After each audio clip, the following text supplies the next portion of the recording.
Now, on 105.9 FM and streaming worldwide on the WMAL app. O'Connor and Company. It's 7:07 and Happy New Year, one and all. This first day of January 2026. You made it. Congrats. Are you awake? Am I talking too loud? Did you have too much to drink? Should I stop now? Okay, I probably should. I apologize. I'll try to keep things a little quieter. No, I can't do that. I can't do it. I'm too excited about the new year. Coming up at 8:35, Cully Stimson is going to join us to talk about how we're discovering Soros-backed NGOs are teaching D.C. residents how to get into juries so they can rule against President Trump and the administration. We'll get into that with Cully at 8:35. Joining us all morning long, the wonderful, amazing Hans von Spakovsky. Good morning, Hans. Good morning, and thanks for having me here. The first day of the year of the start of the 250th birthday of the United States. What a great thing to celebrate. That's right. And by the way, many Americans are thinking, wow, instead of that European vacation, instead of, traveling to Asia or Latin America or wherever, maybe we should just keep it here at home and enjoy our national parks and the great beauty of this nation, 250 years old in 2026. And joining us now to discuss that and a whole lot more is a woman who, she embraces that idea, Gabriella Hoffman. She's the director of the Independent Women's Center for Energy and Conservation, and you are a nature lover, Gabriella. Yeah, how many of the national parks have you been to so far? Happy New Year, gentlemen. I've been to, I think, 14 or 15, actually, of the official 63. So I have some work to do to improve there. But I've been to a lot of Bureau of Land Management land and similar land. But I've been to not as many parks as I'd like to have gone to, but working on it. Is that part of your 2026 plan here? Are you going to sort of continue to enjoy the greatness that America has to offer? I will, especially because the Trump administration is enhancing access. I'm definitely going to purchase again another America the Beautiful pass. If you get the pass for $80, it's a great deal for listeners in the DMV and beyond. It's fantastic. It gets you into all the public lands in the United States, in the East Coast, West Coast, wherever you want to go. That's what I hope to do. That's one of my resolutions. Absolutely. Yeah, I've got one of those. It's great. Is that an annual thing? It is an annual thing. And what some people were kind of upset with the Trump administration at the tail end of 2025 because they announced that they're going to be raising the fees for foreign visitors. But this is something to not be alarmed of because other countries actually do this, and it means that the government doesn't have to raise taxes on us. And it's a great, great revenue source. So I know there are a lot of people who have been kind of upset about that, but it actually is going to work out really well. Other countries do this. It's not going to affect your park experience. Wait. Gabriella Hoffman, hold on. Are you telling me that there are things and decisions and actions that the Trump administration has taken that people in the media and left-wing politics and some establishment Republicans here in this town are going crazy over and screaming how horrible it is, and it turns out it's not that big a deal? What? I know, right? I know. And for even as something as not controversial as national parks, and you always hear in the media chatter like Trump is going to destroy the national parks, Trump is going to sell all public land. Even with his energy production agenda, with unleashing abundance, making sure we have bountiful amounts of oil, natural gas, even supercharging nuclear, he wants to ensure, you can read this in the fine print, it's not just me talking about it, but he also has maintained that, yes, we want America's national parks, public lands to be maintained and accessible to more Americans. More hunting and fishing opportunities, which the Biden admin closed down ridiculously. So he wants to ensure, with America 250 especially, that national parks, public lands are open and accessible and more affordable for Americans. Well, you mentioned energy production, Gabriella. What is the status of that? I and others worry very much. Our electricity demands just keep going up every year. More and more people have all kinds of electronic devices. We have these big data centers being built, and I worry about a future of brownouts and blackouts unless we increase and start building more power plants and things like that. What's the status of that? That's a natural concern, Hans, to have. And you want to know why that's the case. It's not because of federal policy. That does affect electricity, but it's more so states and climate mandates at the state level. And there was a chart that famously went around social media from a group called Always on Energy Research, and it showed the average electricity prices in the U.S. So Virginia, which we know has the most data centers in the U.S., actually has below average electricity prices. In states without data centers or states with climate mandates like the Northeast, California, blue states in general, they have higher than usual and higher than normal electricity prices because they have fossil fuel phase-outs, they have renewable standards, which mandate that you have to have renewables on the grid. They also, you both remember and probably recall RGGI, which is the Regional Greenhouse Gas Initiative that Governor Youngkin got Virginia out of. I worry Governor Spanberger, elect Spanberger, is going to put us back into that. So that's why you're seeing that. So everyone is quick to rush data centers, and of course you have to be careful and make sure that it's not, going to be happening in a bad manner. And there has to be some oversight of that. But I think the Trump administration understands if you don't have data centers with environmental trade-offs, you weigh those trade-offs, China's going to beat us in that. We don't want China to beat us there. So you can, like he's doing with energy production in national parks, he is going very cautiously with AI data centers, but not losing out on winning the war against China there. Yeah, when you think about energy, you're thinking about our electrical costs and data centers and all that jazz. As the Biden administration and their what they called the Deficit Reduction Act, but it was really basically the precursor to the Green New Deal. They put so many restrictions and regulations on to sort of move everybody to electric energy, including electric cars and home chargers and solar panel, all that stuff. Of course, do we have enough electricity to handle all of that and to handle the load, especially at the same time they're telling us that we can't use fossil fuels to actually generate that electricity, that windmills ain't going to get it done. So what's the next step there? And I don't think there's anything wrong. If it's efficient and it makes sense and electric works, then go for it. But we got to be able to power all of that electricity demand. Is nuclear going to start getting phased in again here in America because we've forgotten about that stupid Jane Fonda movie from '79?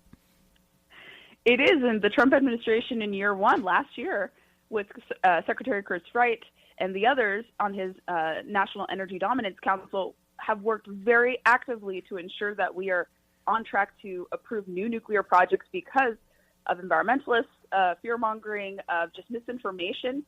They basically said we're not going to be building in America. And the problem, as both you and Hans know, is a lack of permitting reform. But the president is also trying to tackle that as well.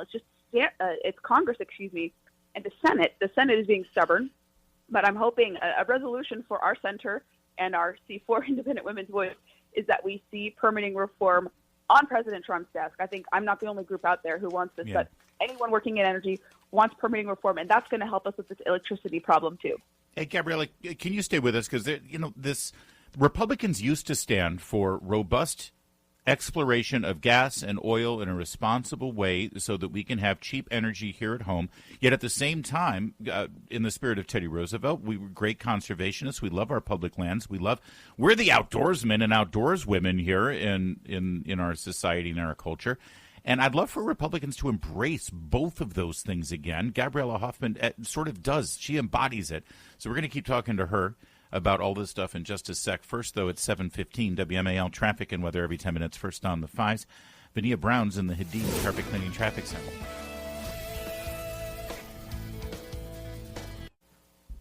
When Al Gore came up with his hockey stick graph that showed that our planet only had about 10 years left, I think that was back in 1994 or something, maybe 2000. I don't know. Who remembers these things? It's all a blur. But at that point, the conversation about the environment and conservation shifted. No longer could you be an outdoorsman and love, our great national parks and certainly want clean air and be able to enjoy camping and hunting and all of those wonderful things. Conservationists and people who love the environment, whether they're conservative or liberal, they all had that in common. No. The new litmus test, Gabriella Hoffman, was, do you believe in global warming and the consequences of carbon emissions? And if you don't, you're an unscientific Neanderthal. And that was it. That was the beginning, middle, and end of the conversation. And sadly, too many Republicans in this town were sort of cowed into that. It was under the Bush administration that the EPA determined that carbon dioxide, our exhaling, was now a pollutant. And thankfully, we've now sort of walked that back a bit. But, can Republicans embrace this again and be we're the real environmentalists because their policies actually destroy our planet in the long run?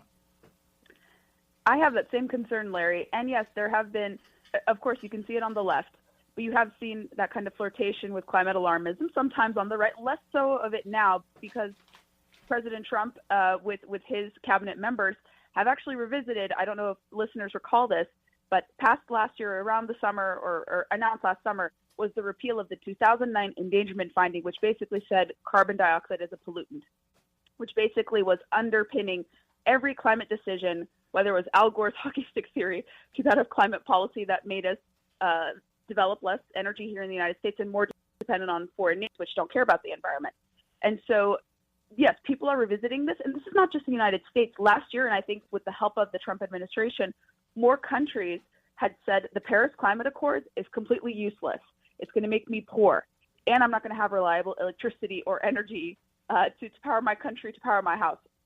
So you even saw globally that more and more countries, even our friends in Europe, have said, this makes no sense. Why am I doing this? Why am I paralyzing my economy? Why am I doing this for only 0.2 degrees Celsius of a reduction at best, and then trillions of dollars of economic destruction? So now we're in this time where energy abundance, I think, is the best posture. And we talk about this all the time at IWF in our center. But a lot of people are coming around to this. You even see some of the left embracing abundance on housing, but not so much on energy quite yet. But this means that you can develop energy safely, have a lot of quantities of it while still maintaining the environment, because we recognize that we need to boost our national security interests. We need to have a strong economy, and we can do that without destroying the environment. So I don't know why for the longest time we had these two ideas pitted against each other, economic progress, conservation, but we shouldn't have to have that. You know, that's really true. And particularly all these environmentalists who believe in global warming, it's as if they wanted to deliberately condemn the third world, because the best indicator and way to improve the quality of living is cheap energy. And right. And they wanted to be sure there was no cheap energy in some of the worst, poorest places in the world. That's absolutely correct. And the so-called third world, but in emerging African nations, there's a wonderful lady named Maguette Wade who talks about this. And she's fantastic. And she talks about how these climate policies have really inhibited African nations from becoming prosperous, because you have Europeans coming in, sometimes American leftists coming in and trying to lecture to them, you don't need fossil fuels. You should just continue to burn, wood or burn some other substance and live poorly, or go directly to solar. And viewers may recall, Larry, and I don't know if you know this, Hans, but my family is from the former Soviet Union, from Lithuania. Actually, in a few days, my parents will celebrate 40 years in America, having arrived here. Yeah, that's Congratulations, great. Hoffman family. And I came about 5 or so years later. But even in the Soviet Union, this energy scarcity mindset was very prevalent. And you even see this now, ironically, in Western European nations, and Central and Eastern European countries have totally divorced themselves from Russian oil and gas. They don't really embrace so much of this net zero climate alarmism. They might be yoked in with Brussels, but you even see skepticism in Central and Eastern European countries, including Lithuania, where my parents are from. And you kind of see this inverse. And with Britain and Germany now having the highest electricity rates, Britain, UK for industrial, Germany for residential. So people see this climate agenda not delivering on the so-called tangible benefits, environmentally speaking, and it's definitely terrible for the environment. So Europe is going to have a really cold winter, but countries that want to succeed know that you have to have oil and gas and coal even. Coal is still the most widely used source globally. And then also balance that out with nuclear. I like geothermal. I think hydropower is great too. Reliable energy, and Larry, you talked earlier, renewables, they could play something in the grid mix, but they're not competitive. And that is why you've seen a reversal privately. You've seen a reversal even from the public sector side of things, kind of a course correction from the Biden admin, saying that the sources have to be competitive. They have to be reliable, abundant, and safe. If they don't meet that standard, we're not going to give them a loan, perhaps, like nuclear is receiving. It needs a little bit of help, but it's not going to be subsidized, because any source that is subsidized is doomed to fail. Sadly, we saw that with solar and wind. Gabriella Hoffman, I just have a slight correction here. When you talk about coal, it's not just coal. It's clean, beautiful coal. Yes. Right? Right. That's the Correct. appropriate It is clean description. and beautiful now. It is especially. clean, beautiful coal. Gabby, it's always great to talk with you. Very excited to see what comes from you this year. Gabby and I, like you, Hans, I've known Gabby from well before I came here to Washington, D.C. on WMAL. We go back to the Andrew Breitbart days. Southern California gal, just like me, sort of. I mean, you were UC San Diego, right? Yes, sir. And you met me when I was a college student. That's right. I remember. Way back in the day. Yes. And now here's this will make you feel old. My son is now in his third year at UC San Diego, and I think back then he was about 8 years old. I think, Gabby. So there you go. And he knows how to do basic math because the school had a scandal, if you remember. Yes. Yes, I do. Trust me, Christian, if anything, he's frustrated that the math classes aren't hard enough at UC San Diego.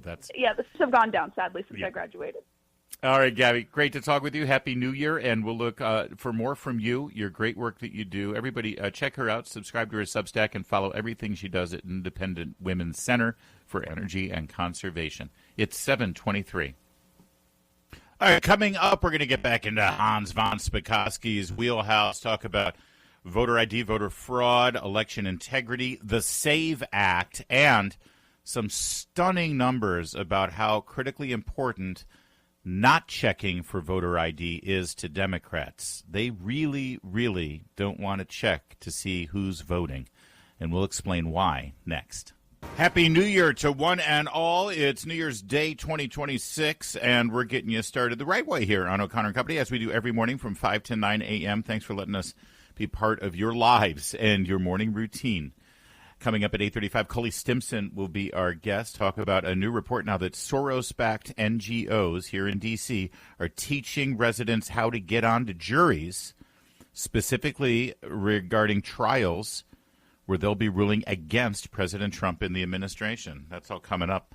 It's Larry O'Connor with friend of this program, Hans von Spakovsky, recently of the Heritage Foundation, but now a free agent. He's out there. So anybody who's looking for some pretty good legal advice there and some expertise, Hans is your man. Good morning, Hans. Happy New Year. Happy New Year to you, and thank you for having me on the first day of the new year and the birthday of the United States. Yes, I know. That's a big part of this year. But, our nation can only continue on its great and, I think, holy path if we have secure elections. Right. And, Hans, we've had these conversations for so long now that the most important part about securing an election is to allow the electorate to feel confident and secure that win or lose, at least the election was handled properly. Listen, I have compassion for Democrats who come out of the 2000 election thinking that Al Gore got robbed. I think they're wrong, but I understand. The last thing you want is to feel like the election was stolen from you. And sadly, both sides have felt that in pretty intense ways over the course of the last couple of decades. That's why I feel like it's a responsibility of our elected officials, of the people in charge of our government, to make this a priority. And to his credit, I think Governor Jeb Bush did that down in Florida. After 2000, he said, we're never going to be in this position again. Can you talk a little bit, Hans, before we get into some of the other issues on the table with regard to voter security and voter integrity, talk about what Florida did and why is it so hard for other states to follow suit? Florida was so embarrassed, literally embarrassed by what had happened in the 2000 election. The hanging chads. Yeah, and all the problems they'd had all over the state, that they made a concerted effort to pass all kinds of reforms, and they were very effective. They turned Florida from really the laughingstock of the country into one of the top states in the country in terms of the way they run elections. And in fact, I know the former state election director for that state, and he was a real professional, and they, as I said, the changes they made were just unbelievable. They now score at the top of all 50 states as having the best election laws and administrative practices in the country. But they made a real effort to do it. Unfortunately, you have other places, other states, where election officials and state officials resist any efforts to improve it. And in fact, in blue states, they like having slovenly systems. As of now, Florida is the third most populous state in the country. 24 million is the estimate, and growing, by the way. When they do the next census, I'm sure it'll top that and get up to 25 million. And yet we know their results within hours of the polls closing. Can you tell us a little bit about what Florida is doing right? How do they handle early voting and mail-in ballots in such a way that we don't have to wait for days and days and days? And I ask you, Hans, go slowly, because the people in Maryland and Virginia need to take notes and listen to this. Well, they've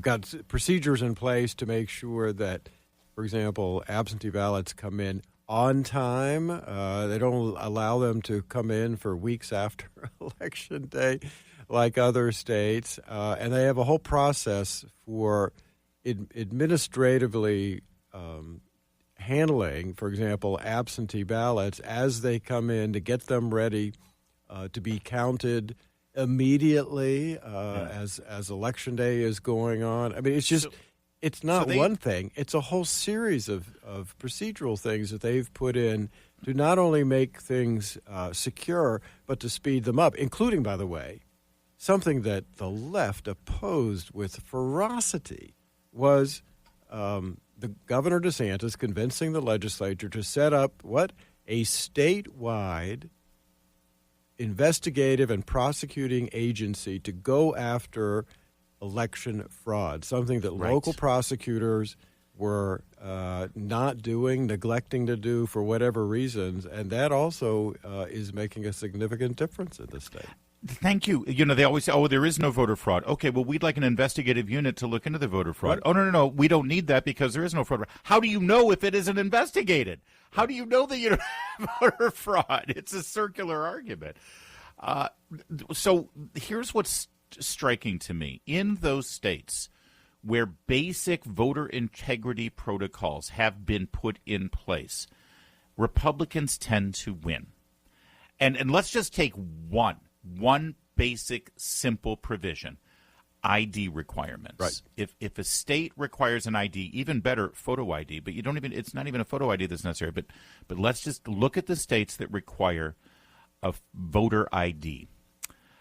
Kamala Harris won 19 states and the District of Columbia in 2024. Of those 19 states, Hans, only one, Rhode Island, had a voter ID requirement, and it wasn't really a strict voter ID requirement. It's more of a suggestion in Rhode Island. Right. Every single one of the other states, the other 17 states that Kamala Harris won, they all had one thing in common: no voter ID. Now, I'm sorry, you can't look at that and think that there isn't an obvious pattern of behavior and intent. Oh, look, unfortunately, I have to agree with that. And let me say to folks, opponents of ID, who claim, that's because ID keeps people from voting. That is just such a myth, and it is disproven by the facts. What are the facts? We've had ID laws now in place in states like Georgia for 20 years.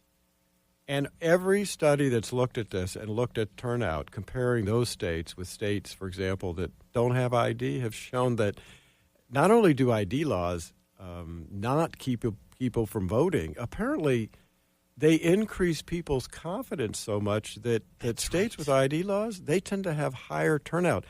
Georgia consistently has had higher turnout in its elections than the state of New York. Georgia, as you know, Biden, others says, has a strict voter ID law. It's Jim Crow. It's voter suppression. Yeah. New York, no ID law whatsoever, and yet turnout tends to be higher in Georgia than New York. That's right. In fact, after these draconian Jim Crow 2.0 laws were put in place after the 2020 election, not only did voter turnout increase in the state of Georgia, but specifically black voter turnout increased in the state of Georgia. Stacey Abrams. Yeah, and listen, those who say, particularly the Democratic Party, that this prevents American minorities from voting, that displays one of the most patronizingly racist attitudes. The idea that that, for example, black Americans don't have ID the way white Americans do? Oh, come on. I mean, that is just not the case. It's so despicably patronizing, as you said, and also incorrect, factually incorrect. And one other thing on that, we've got more to talk about with voter ID and voter integrity. But one wonders, in terms of voter turnout, one wonders how many people don't bother to vote because they think it's rigged. Right. They don't bother to vote in a state like California or New York where they don't have any voter integrity provisions. How many votes are being suppressed by people who say, oh, why bother? Because my vote isn't going to count because, well, it's already rigged. They don't have to. They should take that into account, because then that's another reason why you see higher voter turnout in states where the populace has confidence in the system that's been put in place. All right, more on this. We're going to talk about the SAVE Act and what we're hearing about. Boy, the fraud just keeps on coming in Minnesota.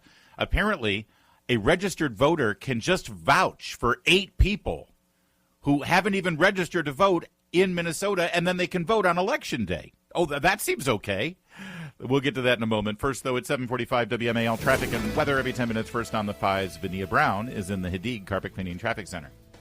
WMAL's Vince Colonnese, weekdays at noon on 105.9 WMAL, making sense of the news. Hans von Spakovsky, election law expert, veteran of the Justice Department, Civil Rights Divisions. And Hans, everyone is clamoring for bipartisanship in Washington. Why can't Republicans and Democrats agree on something? Well, I've seen the SAVE Act, something that was passed in the House last year and is held up in the Senate. And it seems to me, on the face of it, how is this not something that both sides can agree on? Basically, it puts in multiple provisions that ensure that only U.S. citizens are registered to vote and are eligible and able to vote.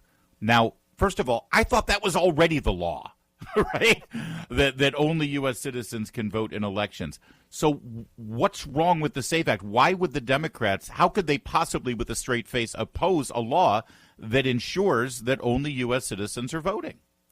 Well, you're right that it is a felony under federal law for an alien to register and or vote, but that does not preventing them from doing it. I mean, we're finding many aliens on the voter rolls, and what this law would do is change the National Voter Registration Act, the current federal law in place, to say, listen, when you register to vote in a federal election, you got to provide proof you're a U.S. citizen. There is no reason whatsoever for Democrats to oppose it, except that they want aliens to be able to register, vote, and to get away with it. And that's the only logical conclusion. Yeah, that's it. And look, we know that that's the case, too, because remember, for example, in New York City, Democrats controlling the city council, what did they do? They passed a provision allowing aliens, even here those here illegally, to vote in city elections. Now, fortunately, the state courts there said you can't do that because it violates state constitution. But the fact that they want that to happen tells you everything you need to know. And so I would think, again, I'm not a politician, nor do I ever want to be. But if I'm Majority Leader John Thune in the U.S. Senate, and I've got midterm elections coming up, I would love to move this forward and make Democrats stand up and say, nope, we don't want to pass a law that ensures that only U.S. citizens are voting. To me, that's a political winner. So why hasn't he done that? Why hasn't he forced this issue in the Senate? That's a very good question, and I don't have an answer to it. I think they should do everything they can to try to force it through the Senate and let the Democrats filibuster a bill and justify why they think that you shouldn't have to prove that you're a U.S. citizen. By the way, one of the great things that the Trump administration did is they finally gave state election officials access to DHS databases so they can actually find the aliens who are already registered to vote. Yeah, I've got to think that this is a top priority for President Trump, for his administration, for Stephen Miller and others that are in the White House. So hopefully they will put together a legislative strategy and get Thune and the leaders for the Republicans in the Senate on board to push that SAVE Act through. One of two things will happen. It will pass and will become law, and our voting will be more secure, or Democrats will die on that hill. Right. And then I would think that will hurt them this November. Either way, that's kind of a win-win. It's 7:53. Coming up, some highlights from last night's New Year's Eve celebrations, including the sign-off of a Gen X legend. MTV is no more. Plus, we'll talk to Cully Stimson. Keep it here. It's O'Connor and Company. Happy New Year.